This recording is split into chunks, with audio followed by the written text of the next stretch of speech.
All right, g'day everyone. Welcome to the TryPod live show with Winnie and Clarkey. I am Dane from Clarkey's Rugby League column, joined every week from Jacob from TryPod Punting. My apologies, everyone, for missing the preview pod. You guys know what it's like with airports; they can be a little bit inconsistent. And I did see all your messages saying how hard it was to be missing the beauty from the show and have to look at Winnie's head for a full pod. So I fully appreciate that. I'll tell you what, though, Winnie, I was loving my Titans this round. It was a great round of action, but why don't I welcome you in to go through all of our bets for the round? Sure will, mate. And isn't it funny that a week ago, I was the one celebrating the historic victory of my Dolphins. You were lamenting your Titans loss, but I was the one that was down in the dumps because we had a bad round on bets a week ago. 1-3, lost the mixed matchup. This week, my Dolphins lost a heartbreaker, but I'm happy. That's where my allegiances lie. That shows my dedication, guys. I'm happy because after a really rough start where we had the Knights against Parramatta, we'll get into that one. We won the next 4 straight best bets, 4-1 for the round, and we won the mixed matchup as well. And there were some crazy upsets to discuss along the way. Yeah, it was a great round of footy. Just welcoming the viewers. We've got Dan Lever. How are you going, mate? And Schneider as well.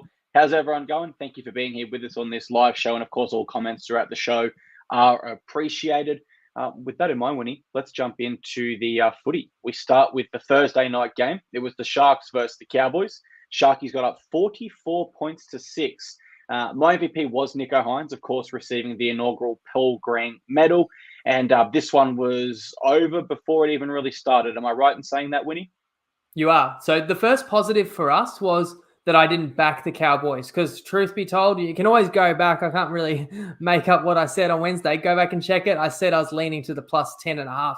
If it's 12.5, maybe I play it there. So I was relieved to not be on the Cowboys here. And I don't have a great explanation for why they were so bad other than, was that round 8 game, Knights, Cowboys in Townsville, was that more grueling than we realised? Because that was Saturday night. And then you had the 2 teams out of the game, Newcastle and North Queensland, played on short turnarounds. This one's a Thursday, Knights played the next day.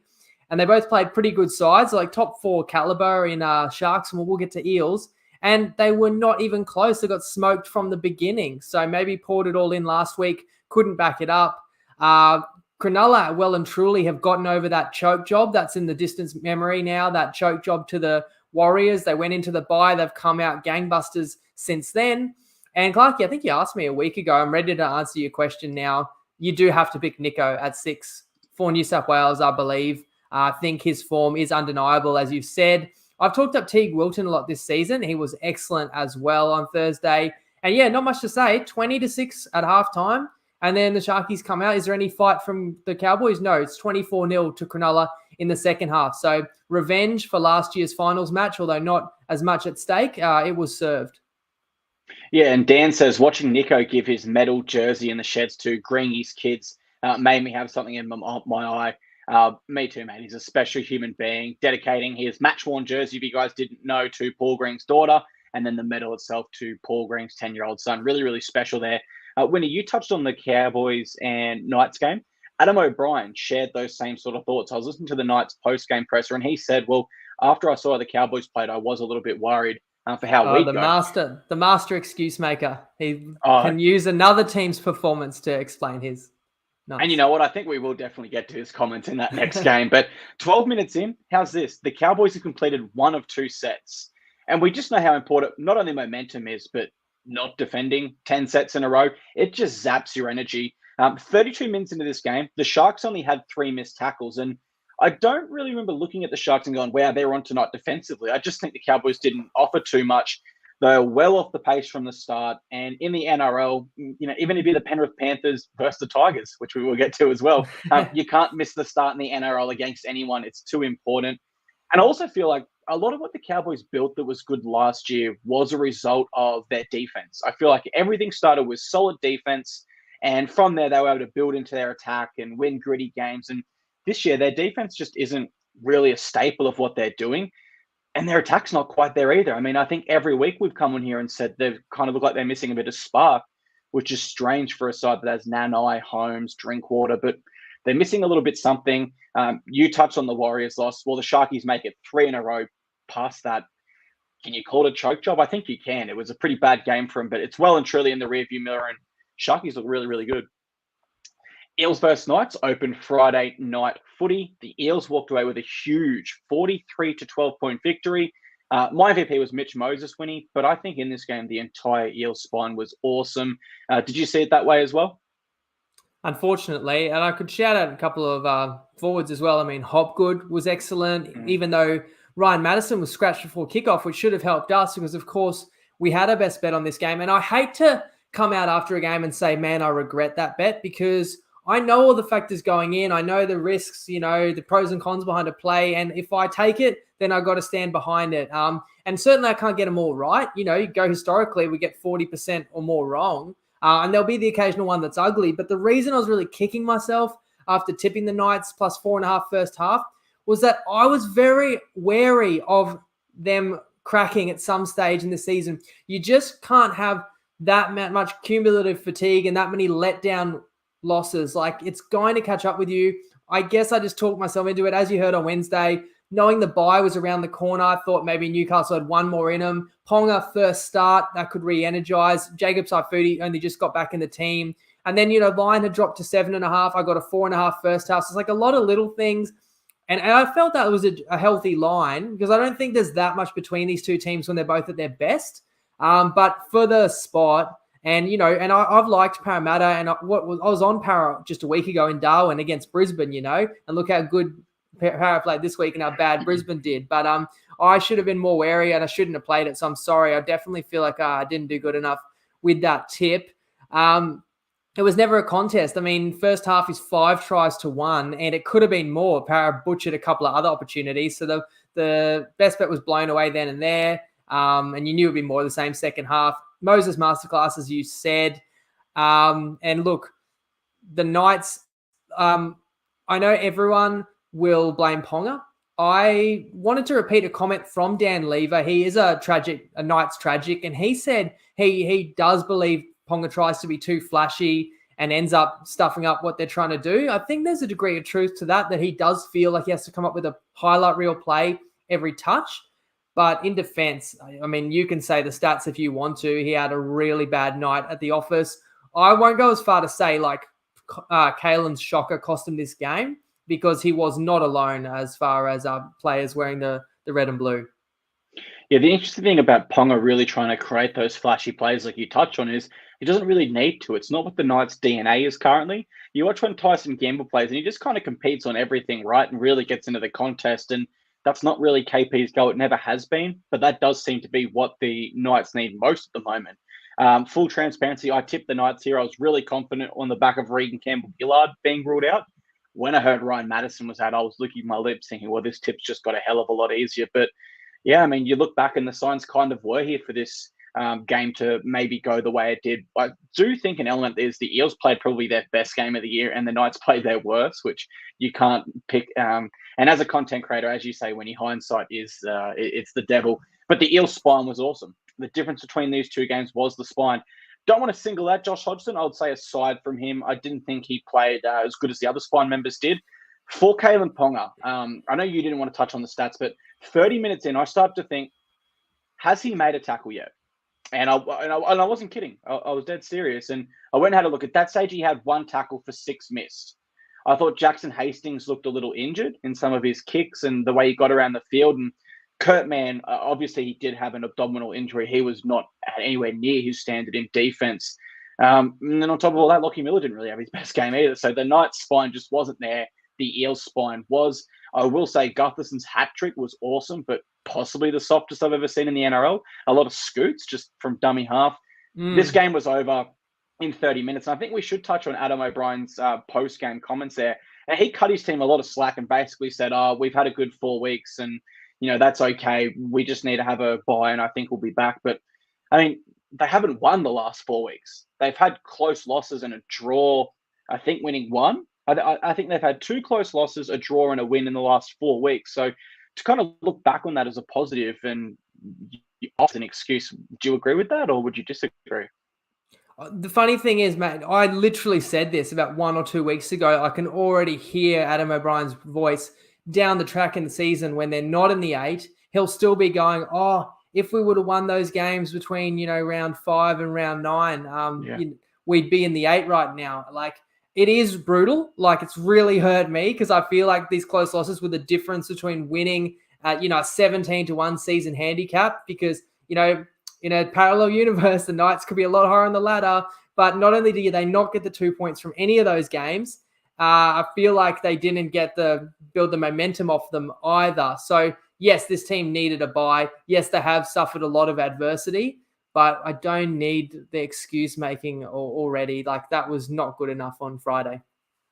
Not good enough. I see where he's coming from, though. I mean, I think in a world where KP, Saifidi, a few others uninjured, maybe they are on a 4-game win streak.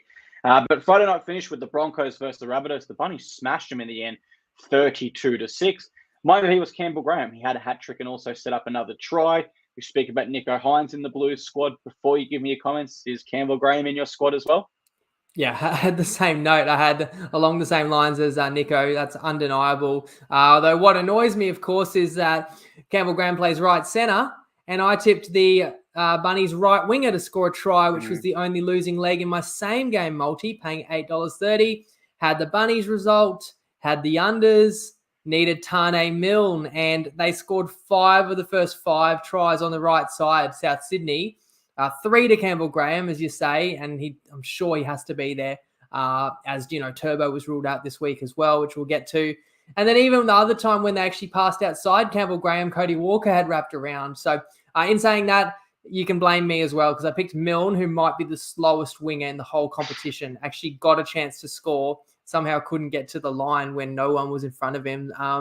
So close but no cigar on $8.30. This game, to me, started really intense. Like, it was 6-all after 35 minutes. And I was noting that it felt like a finals intensity. I really felt like Brisbane was matching South Sydney. However, beyond that point, Brisbane could not match South. And that's kind of what I expected. The forward rotation's too strong with Haas being out, like Cogger in there in the halves. So extra pressure on Reynolds against his old team. It was only 12-6 at halftime to the visitors. But when the Bunnies got 2 more tries shortly after the break, it was over. So after getting blown away in the wrong direction with my Knights best bet, it was nice to have an easy watch for the South's head-to-head best bet.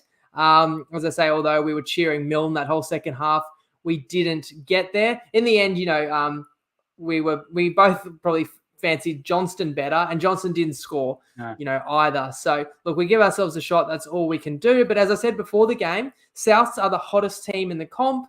We've backed them 2 weeks in a row against Penrith and Brisbane when people had their doubts, but it's paid off, and I don't think many people are doubting Souths now. And I think the exciting thing about Souths from a same-game multi perspective is moving forward, I think you don't have to look strictly at their wingers. Previously, it was always just throwing Alex Johnston, but he actually hasn't scored in the last 2 weeks, and they've got some back rowers crossing centres, Latrell at fullback. So it does open up a few options there. I completely agree with your comments regarding how close this was. And for the first 20 minutes, it was a real arm wrestle. And I went ahead and looked at the stats here, Winnie. I want to say, if I say to you, who is the 3 most important Bunnies players, who shoots out to your mind straight away? Most important? What, you're going outside of Campbell Graham? Yeah, I wouldn't say Campbell Graham. I'd go Latrell, Cody Walker, and Cameron Murray as their 3 most important to them really getting going. Would you agree with that? Yeah. Oh, yeah. So that's right. And Damien Cook as well. And Cookie, in terms right. of who the team is built around. And then you look at the stats after 20 minutes, when Latrell had 1 run for 5 meters, Cody had 1 run for 3 meters, and Murray had been sin bin. So they all started the game relatively poor, but they handled that adversity. And by the end of the game, all 3 had great numbers and had put in a great effort and really, lit up Suncorp Stadium, you could say. For the Broncos, though, this really does show me how important Payne Haas is. And for this reason, I truly do believe he is a $1 million player. Without him, their entire middle struggled once the Bunnies got momentum. And not so much from the fact they missed Payne Haas's 200 meters, for example, but I often watch someone, even as good as Patrick Carrigan, take the next hit up after Payne Haas, because Payne's bent the line. He's got a quick play of the ball. Without Payne Haas, they didn't have that line breaker, so they weren't able to quite generate the momentum they need in the middle for someone like Adam Reynolds to be effective. Without Payne Haas, I thought they really struggled. $1 million player, Winnie. I'm saying yes. Your thoughts? Yes, and I mean, not just because of the market, because you got a guy at your club for Fido's on 1.2, but yeah. I would agree that he's as good as any forward in the competition. I mean, Cam Murray, who you just mentioned wouldn't be far away either. But no, I wouldn't disagree if someone offered him that for sure. Zane Simmons says, I went 7 of 8 in the tipping comp. I don't think anyone had the Tigers this week. Completely agree, Zane. And I think you might have been on the edge of your seat for this next one. There was the Raiders and the Dolphins, with the Raiders getting up 31-30. My MVP was Jamal Fogarty winning. He kicked the first field goal of his career. And this was a gritty old game, wasn't it? Yeah, now it was nearly a crazy comeback 2 weeks in a row for the Dolphins. It's funny how round 9 began with 3 straight blowouts, and then this one was 18-0. And my first initial thoughts in this game was Raiders just look fresh off the bye. No, they're not at home, but Wagga is close to a second home. The crowd seems to be behind Canberra. The Dolphins clearly poured everything into the win last week. And I was just going, man, I wish I tipped that -4.5. Again, I talked about being close to that one and staying off it because of the Jack Whiten, disruption, if anything. Yet the game flipped. And so, as you know, with it going to Golden Point, I'm very glad that I did stay away from Canberra. I'm just disappointed for the Dolphins. They didn't complete the comeback and win that one. But back-to-back tries in the space of 5 minutes in the first half pulled the score back to 18-12. End up being down 10 at the break, I think. But then another pair of tries in a short space of time, like 2 tries in 4 minutes in the second half around the hour mark, had this game at 24-all. And, I mean, if you're watching, you're seeing the images of the Sticky on the sideline and he's dead set, looks sick to his stomach, a nervous man watching his team capitulate after the week they've had and him being in the news. However, the Raiders hit the front again. And look, I hate to single someone out, but Jennings, when is Edric Lee back? When is Tessie New back for the Redcliffe Kings? Because he spills the bomb. It's a gift. It's a try to the Raiders, but that's not the end of the Dolphins. Jabron plays it, and it's 30-all, a shot for a famous win. However, the Dolphins never really got that shot. I think at one point they made a mistake around midfield, and they were just under the pump. In fact, the Raiders might have let an opportunity slip. The Raiders had a couple of trips to the Dolphins' red zone before full time and didn't come away with even a field goal attempt. However, they get to extra time, and I just want to make one more point. The Raiders rolling out of their end, 5th tackle, they go to run it.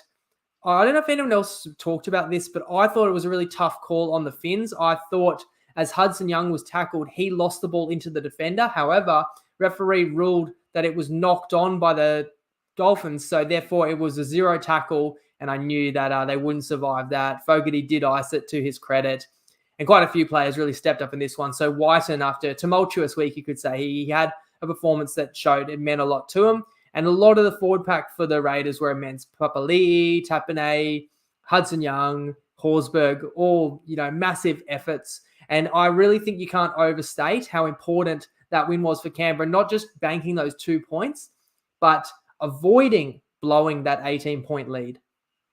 Yeah, blowing leads is disastrous for your fan base. Let me tell you first as a Titans fan. I agree with you on that call in Golden Point. It was a real 50-50, and you just felt sorry for the Dolphins because it actually came about from them trying so hard to make the tackle. How I looked at this game really was, it was all around Jack Whiten.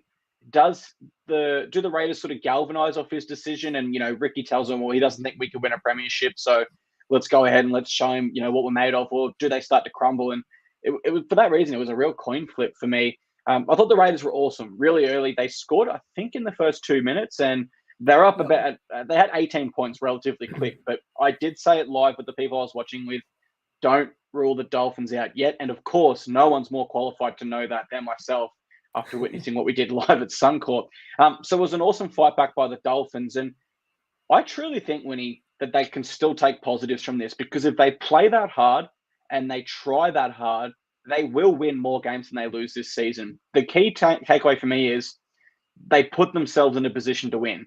Now, they didn't come away with the win, but if they play like that more times than not this year, Dolphins fans, rest assured, you will win a large percentage of those games there. The Golden Point, though, I remember last week, I think it was Buzz Rothfield and some of the News Corp journalists said, we need to scrap Golden Point. It's so unfair. And, sometimes teams don't even get a shot. And I started to think, no, I don't see that at all. And maybe I've got a soft spot for the Dolphins, but I did start to have those thoughts after this one. If you were in charge, Winnie, Golden Point, should we have called it full time, 1 point each? Should we go the full 90 minutes? Should we have a golden try where you can only score in extra time? Or should we keep it the same if you had to have a say? Well, I've thought about this a bit.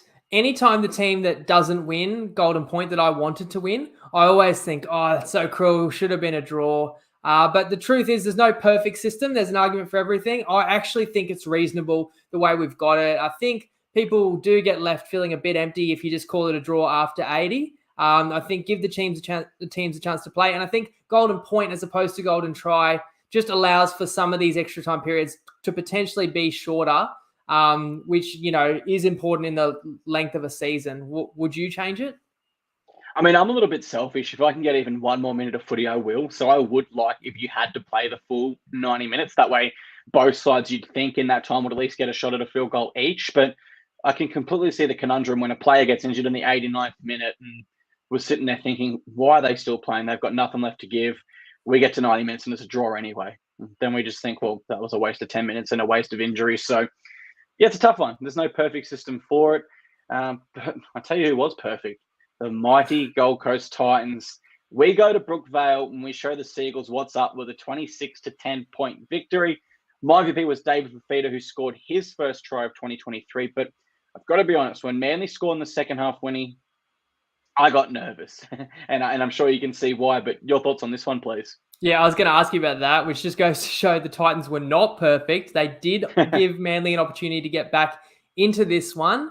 But I'm happy to say I saw this one right. Not only did we have a best bet on this one, the try handicap, it only won by 5.5 tries, which is pretty handy. But I said it as well that the Titans were very live for an upset here to really respond from their lowest low and to take advantage of good fortune, which was playing a turbo-less Manly, which I basically said on Wednesday, be shocked to see him line up. He didn't. The odds crunched in. For what it's worth, I tipped Titans $2.80 in my better multi. It only lost by one leg. So unlucky. We just needed the Knights to win. So, again, multi lost 20-1 by that much. Not really, but at least, I was giving you a possible good leg. The line closed 4.5 when Turbo was officially scratched. Very wet conditions. So when the game started, I'm thinking, taking opportunities will be very crucial, which your boys did, Clarkey. In fact, led the game 16-2 at halftime. And I was watching with a mate and I said to my mate, leading 16-2 at halftime in the rain is like equal to leading 26-6 on a sunny afternoon. It's as big of a lead. So if they blow this one, I'll just about give it away. But they did not let just be comfortable in the second half, of course, despite Fafita having a great performance. And he's had a few, really. And since we're speculating on Origin teams, I would have him on my Queensland side in the bench. I think he's earned that spot, even though Queensland's got a lot of forward options. But that moment where Kelly nearly could have scored, it would have been 22-6. And he goes for it, the double movement. He couldn't help himself. Oh, yeah. And then Manly got the ball, went down the other end. Kepi scored. Then Manly got a penalty, cut the lead to 6. You said it. You were pretty nervous at that point, right?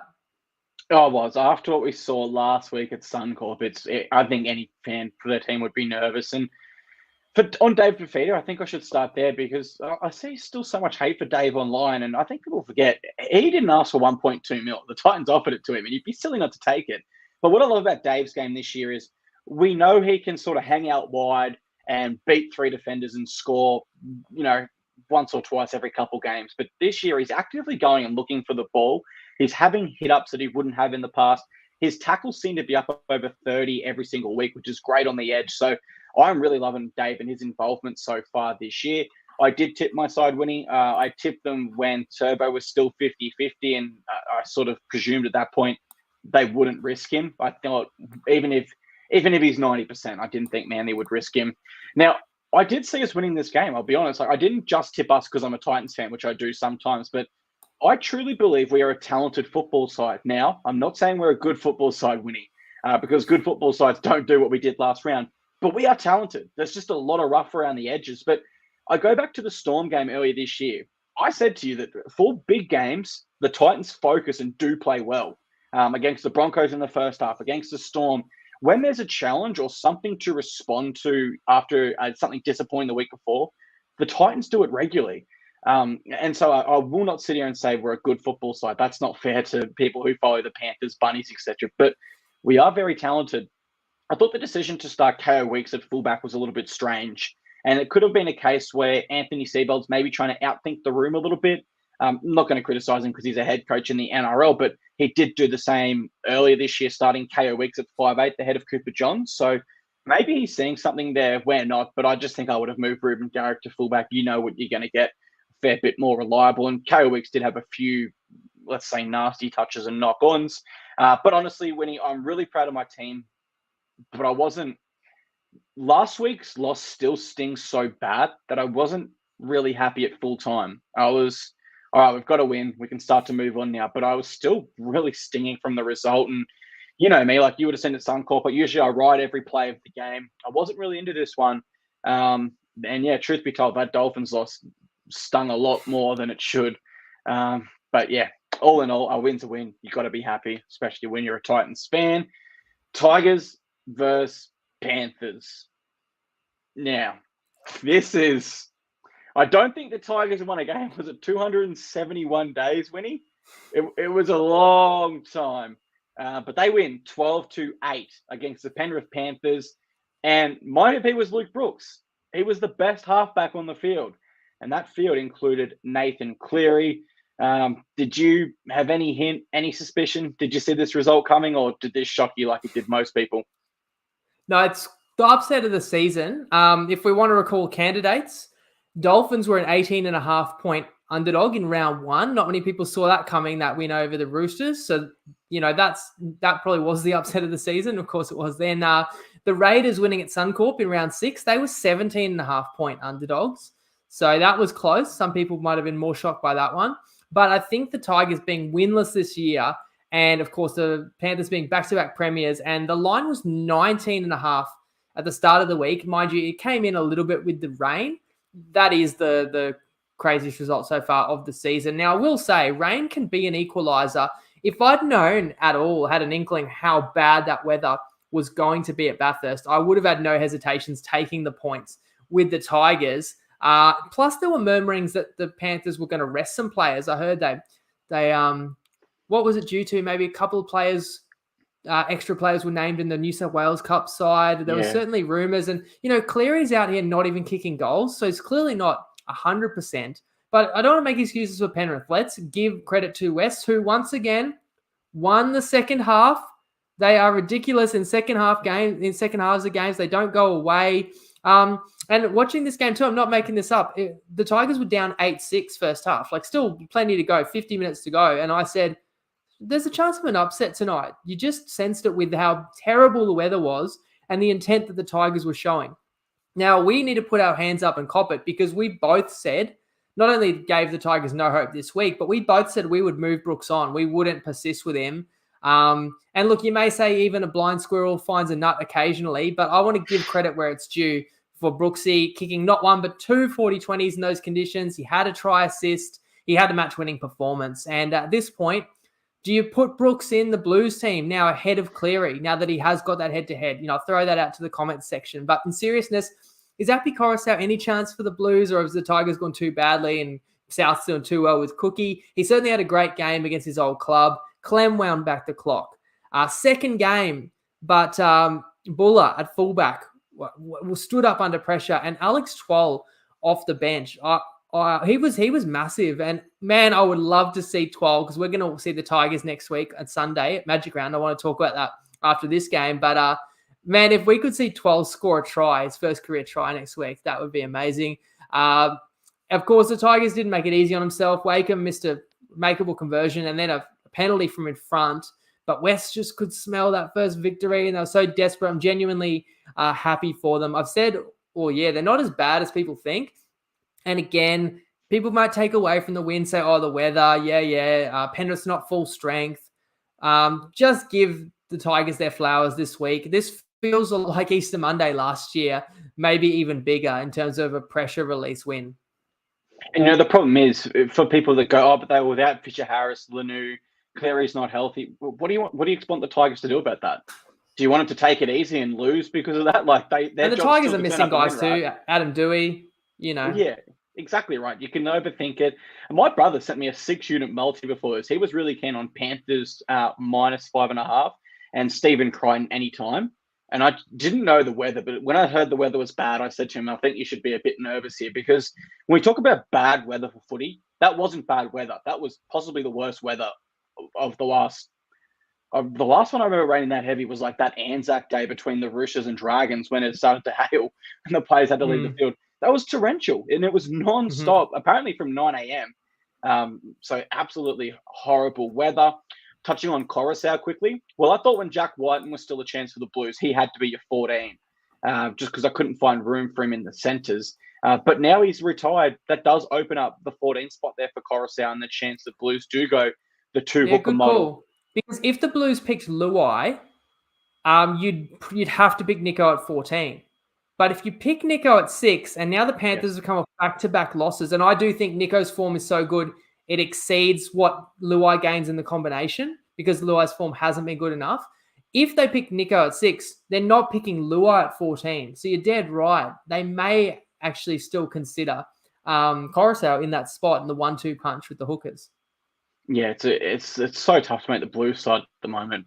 Maybe even harder than just to make the Australian side, if we're being completely honest.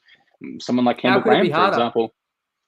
Well, because those Maroons players, it's completely freaky. But we have ended up with situations like Campbell Graham, where he's played for the Kangaroos, but he wasn't considered for Blues when he was eligible. And that was when I don't think Latrell Mitchell. But I think, Campbell Graham wasn't in like the the World Cup final side. He made the squad. Fair play. Yeah. So it just depends on certain positions. At this point, we just mentioned the Manly game. Turbo didn't play. This is my opinion. I actually think players like Tom Trbojevic and Kalen Ponga should take their own hat out of the ring for the benefit to their club and say, look, I've missed a lot of important games for my club. Someone like Turbo, if he goes out for the season, his club's cooked. Same for Ponga. They're so highly paid.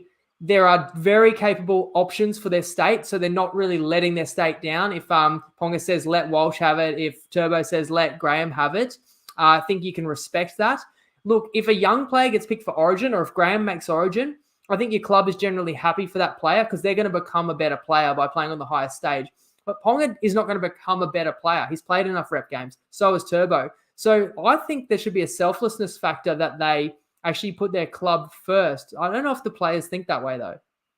I know Latrell did last year, but yeah, it was a rare situation that really got picked up by the media. And Latrell got criticised, as he pretty much will always, for no matter what he did. But I admired his decision to just say, I've been overseas rehabbing an injury. I just want to focus on South. So maybe others should take a leaf out of Latrell's book. Now, before we get to Sunday, can I do the Magic Round announcement?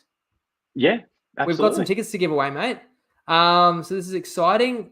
Just put a little graphic on the screen. Okay, as I said on Wednesday, in 7 days' time, we're going to be there at Suncorp Stadium with a massive TryPod crew. We've got heaps planned. It's going to be a magic day, the biggest ever pod gathering in 9 years. And as I promised, going to bring some followers of this very pod along and we're going to give them away. Now, already have invited a bunch of legends from the group, already gave a couple extra tickets away in the group to people who own old school TryPod shirts. I said you had to comment keen on the Wednesday preview. So if you're one of those people who did, and you'll need to show a screenshot later to show that, if you're one of those people who did, get ready. Here's your chance to be, I'll give about 3 people a ticket right here and now. Comment if you're watching. I want you to comment. And if you can make it, guys, it's a logistical challenge, let me tell you, get this big of a crew along. But if you can make it, comment TryPod Magic. And the first 3 answers that come in, TryPod Magic, I'll get in touch with you and you can come along on Sunday. We'll have more to give away on the Wednesday live pod and stay tuned in the TryPod group as well. We'll probably give away a few more in there too. I can't, and if you don't win a ticket, we'll let you know what bay we're sitting at. You can obviously move around the stadium. You can come and say g'day. Unfortunately, Clarkie, you're not going to make it up for this one. You're still scarred from your last trip to Queensland, but it's cracking day. And if this one goes well, we'll definitely do more in the future. Mate, I hope this one goes off because I am really excited for future iterations. I'm sure people can appreciate, particularly dads out there. Mrs. is, I think, 30 weeks pregnant now, so 32 weeks by the time Magic Round rolls around. So presents a little bit of a challenge. We understand for sure. Alrighty, absolutely. So yeah, we've got a few comments here saying TryPod magic, and I'm excited to do more of these sort of giveaways as we get closer. So Zane and Ben, they're in. I think there's still one more spot. We'll struggle to pronounce that name, but these people can get in touch with us. We might have just given away 3 more tickets to next weekend. I can't wait. I'm so excited. It's going to be busy for me organising, but I'm really looking forward to it. You're a busy man. I think just to wrap up this Panthers-Tigers game, the Panthers do seem to have a little bit of a weakness in the wet winning because St. Helens game, Broncos game round 1, and I'm not sure if you can call this a wet game because it was like a torrential rain game, but if there has been a weakness in the past 3 years, then that seems to be it for Penrith playing in wet weather footy. And I mean, their side of the last 3 weeks wouldn't have done what they've done in the last fortnight in losing to the Tigers and losing to the Bunnies in the final 5 minutes. So they're certainly back to the pack. Matty Blanche says, Clarkie, are you naming your child Big Tino? Maybe. If Tino, no, I was going to say if Tino scores first next week, I will. But I'm I thought you were going to say if they win the comp. Like, then you got to consider it. Well, I mean, the odds of him scoring next week first, I thought were quite low. But yeah, I mean, I have lost bets before, and there is tattoos on my body that you can't see. I can't show you on the program because it's not an R18 plus one. But yeah, I've certainly lost some bets before and gone through with my word.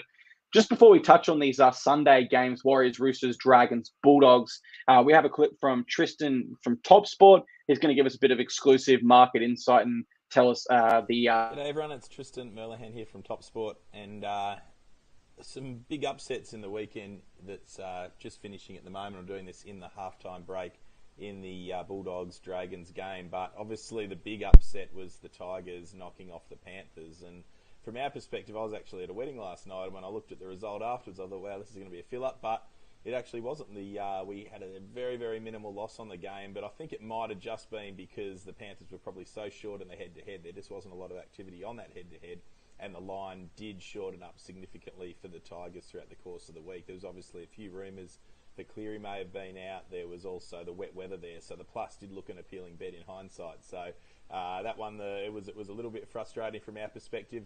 The Titans, though, they got back in the winner's circle, which was very, very exciting from our perspective. That one was a winning result. That was something that was probably our best result of the weekend. The other game that was really tight was the Raiders against the Dolphins. That one had a lot of multis in it. We laid the minus quite heavily, so it would have been a big result if the Dolphins could have come back and pinched that one, but wasn't to be. Got out of trouble. But probably the biggest go I've seen in recent times was the Broncos against the Rabbits. That was an absolutely massive go where that game opened up at Pickham. That was after we knew the 3 players that weren't going to be backing up. So the Broncos were actually favourites at some operators before that news was known, and they went from $1.85 into $1.60 odd, I think, and absolute one-way traffic. The line moved 4 points, and it was a very, very tight game until half time, and then the Rabbitohs way too good in the second half. That was the ugly result of the weekend from our perspective. Some good footy. We go to Magic Round next weekend. Look forward to seeing a few of you up there, and hopefully you're back to winner over the weekend, and of course gambled responsibly. Tristan, he's a little bit of a party boy at the wedding there, but presumably had a few beers at the wedding, but not hydrated this week like last week when what's the go there? Do you remember the clip how he was drinking the water afterwards? Yeah, I think he's just relieved now that the Titans got a win and maybe have got their season back on track. I love it. Stay hydrated. Warriors and Roosters. The Roosters win 0-14. The Warriors become the first side to be held to 0 points in 2023. And my MVP was Nat Butcher, Winnie. He had 58 tackles for 0 missed. And I know this is an unpopular opinion, but people can't change my mind. He would honestly fit into the Blues outfit just because he's not going to let you down and he's not going to miss tackles. He's such a good and really an underrated player. How'd you see this game? I want to give you credit for the Butcher call in a minute. This was another one played in poor conditions. My best bet was -5.5. Over under 5.5. How many people do you reckon DM me today to say, oh, it's raining in Auckland. It's really pouring down. Do you still want to bet the Roosters? And I told each and every one of them, yep, I still feel confident despite the fact the weather was bad, despite the fact Warrior Hargraves was ruled out. Just felt this was a great spot for the Roosters. And I'll give a tip to others out there. Feel free to tag me in any of the comment threads because if I can, I prefer to reply to people in the threads so that I'm not having the same conversation with a bunch of people in DMs so everyone can read it. I try and save my DMs for, people who need something after a sign up if they're supporting the show or any nudes that are coming my way. We've got to keep the inbox clear for those. Look, the Roosters seemed really connected. After giving up 3 tries in an 8-minute period in Anzac Day and surviving a scare, you come into New Zealand, you hold them to 0. It was really impressive. Thankfully, the mixed matchup, I don't think I mentioned the exact score yet, but we needed the Roosters to outscore Manly. So thankfully, your Titans defended so well and held Manly to only 10 because, as you said, the Roosters got just 14 when Tupanua scored. And speaking of Butcher and, Tupanua comes off the bench, he scores a try, and Nat Butcher scored the other one. Angus Crichton came off the bench too. I'll give you credit because you messaged me and said you weren't on the live show, but you would actually go a Butcher brother to score this weekend. And I said to you, just be careful. I don't know how many minutes they're going to play with Crichton and Tupanua off the bench. It's funny. The Roosters' best 2 players might have been Nat and Egan Butcher. So what depth they've got. I'm just going to put this out there as well as the Roosters just won their first game away from Sydney on a weekend where Brisbane lost by 30, where Penrith lost to the Tigers. Could we get the first ever Roosters-Rabbitohs grand final? After a weekend like we just watched, you definitely couldn't rule it out. It's tipped year after year by so many content creators, experts in the field, but it's just, for one reason or another, we've never got it. We've had excellent finals games where I think 7 players were sin bin in an absolute barn burner. But yeah, I think if it's not going to be your side in the grand final, you want it to be a rivalry matchup.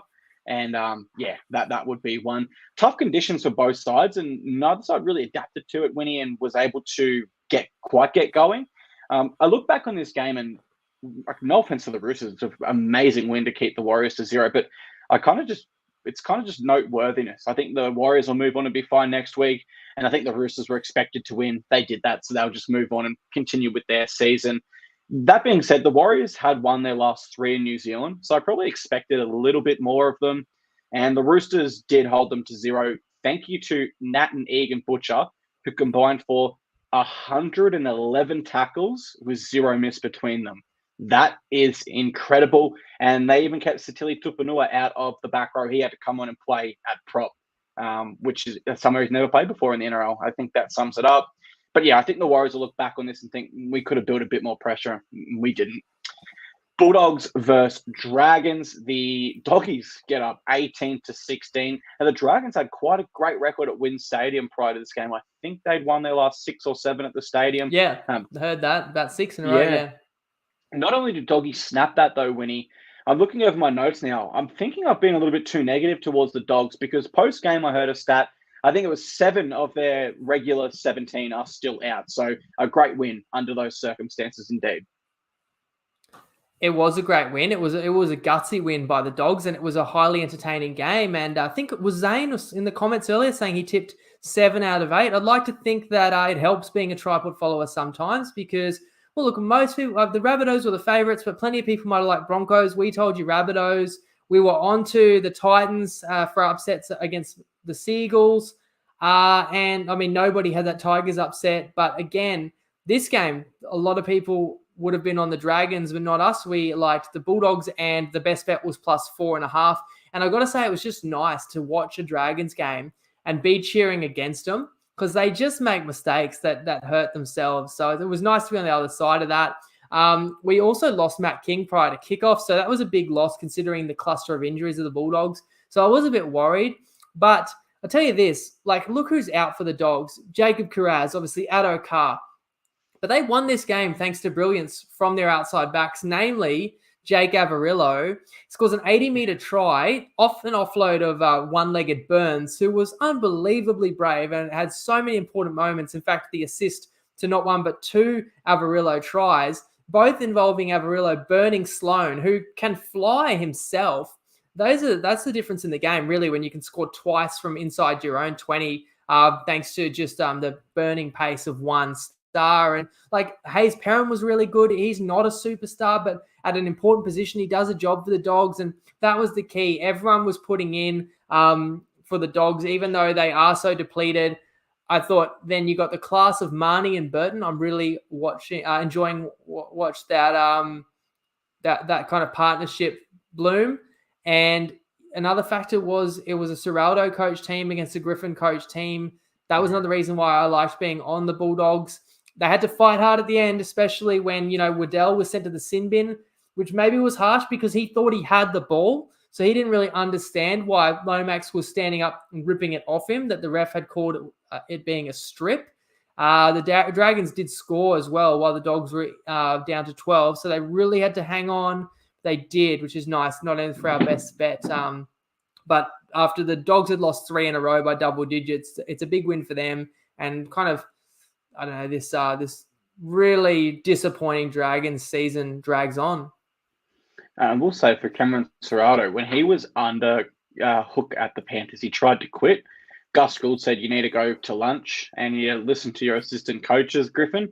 He did that reportedly completely ignored what they had to say. And at the end of it, Serrato said, again, I want to quit. I don't want to work with him. So there is a bit of history there. For the Dragons, I mean, their fans, Winnie, have been giving it to me this year ever since they beat my Titans in round 2, but also because I tipped them for the spoon. And this week, when I tipped the Dragons, I want to say, upwards of 20 messages and comments. Oh, you finally tip us. You finally tip us. Well, this is why I don't tip you. Because this is exactly why I don't. You're at a home stadium you've won your last 6 at against a Bulldogs side missing upwards of 40% of their regular team. And you just come up with some silly errors that when you look at this Dragons side on paper, they're not bad at all.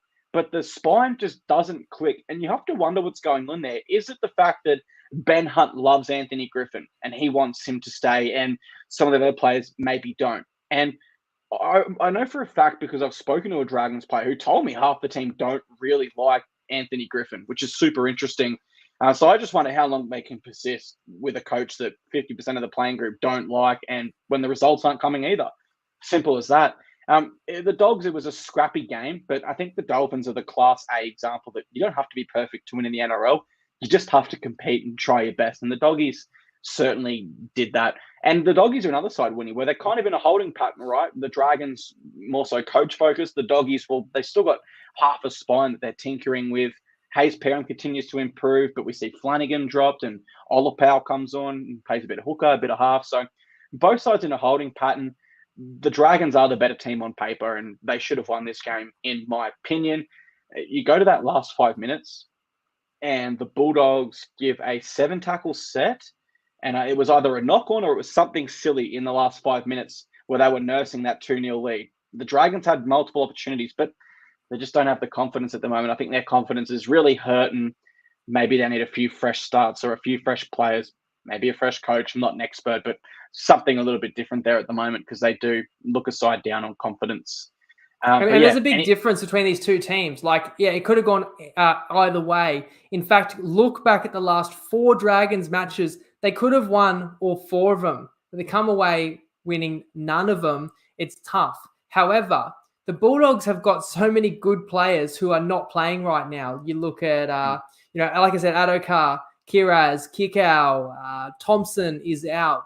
You can really bolster this side. Obviously, they know they're getting Crichton next year. So the future is bright for one of these teams. But who is coming in that's going to improve this Dragons side? That's the major issue.